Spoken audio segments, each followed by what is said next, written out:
Right now, I do want to get you into some of the other big stories here that we do continue to follow at this hour. And we have the latest about the man suspected of going on a killing spree in 2 states, then taking his own life in a third one.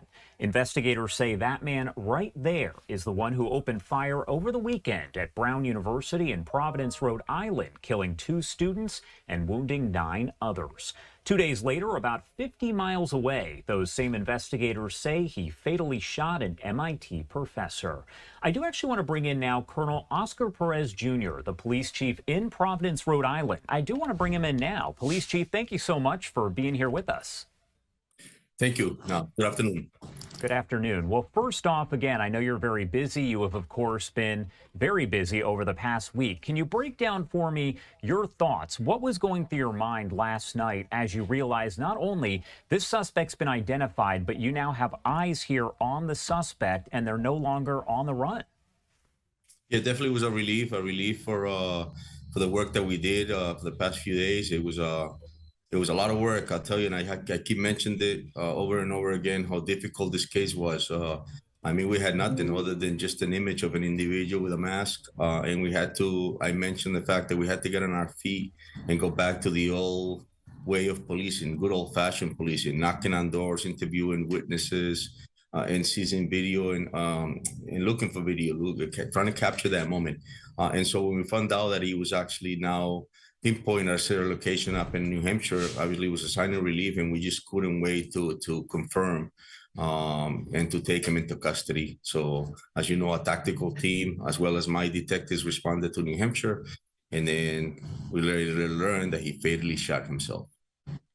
And I did want to pop up these images right here because just days ago, you did release these photos here, again, from Providence Police, of a person who was in proximity to the shooter there. And can you kind of break down for me what you've learned about this person, but also how they've helped in the investigation? Yes, he was a person that I think was the one that helped us break the case. For days, we had looked at video footage, and we have observed this person be in the immediate vicinity with this individual. At one point, it almost appeared that he was chasing the individual. And so we just didn't know, because I've always said it, video footage does not speak for themselves. So we just trying to interpret what was going on. So we made a call out to the public and put his picture out. And he himself actually approached one of our marked units on the street and told them that he thought he was being looked for. And so they brought him in. We interviewed him, and he was able to corroborate a lot of the info that we were watching on video, which helped us identify the vehicle. And as you know, and as I stated yesterday, we were able to identify the vehicle, figure out that it was a rental, and then also figure out who rented the vehicle. And then from there on, it just went full force to figure out financial records and other stuff that we were able to determine that this individual was actually in New Hampshire.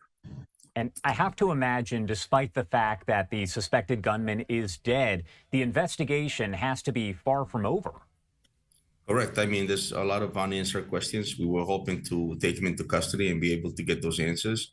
But at this time, obviously, I commend the work of the detectives. We'll continue to do our due diligence to try and get the information that we need. And I also commend the work of the federal agencies and our partners. I think that the resources that they bring to the table are just incredible. We're able to get answers within minutes. There's no law enforcement at a local level that has that type of resource to be able to get critical information within minutes to pinpoint an individual's movements. And so, as you know, and the fact that we were able to figure out that this person was in New Hampshire, that all came quick, and information developed quick. I felt terrible, and I understand the frustration of the public and the frustration of the media when I got in front of the podium to give you answers, but it was just very difficult because at the same time, I'm worrying about this individual watching the news and potentially getting more hints to continue to hide. And that's something that I wanted to avoid. And on that note here, before I let you go, I know that there has been, and you kind of touched on this, that public criticism about the conflicting reports about whether a suspect was in custody. But what message do you want to get across to the public over the past few days who have been vocal about all of this? Yeah, I just want to tell them that this type of police work, it's not understood by many, and it's critically important for that to understand that in order to succeed in an investigation of this nature, and with an individual as strategic as this person, you have to understand that police departments have to have patience. We're very strategically on what we release. We're very strategically on what we say, because we do not want that person to know what we know. And so it's something for the public to understand. I've always said that I love this profession. I love putting this uniform on a daily basis. But there's a lot of things, and I speak for every officer in this country.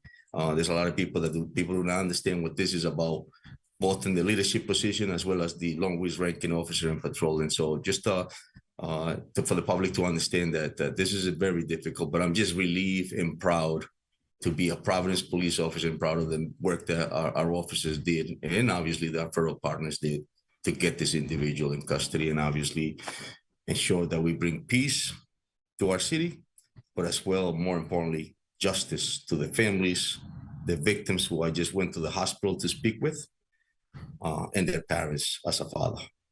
All right, Colonel, I know you got to go. Thank you so much for taking the time to be here. We definitely appreciate it. Thank you, sir.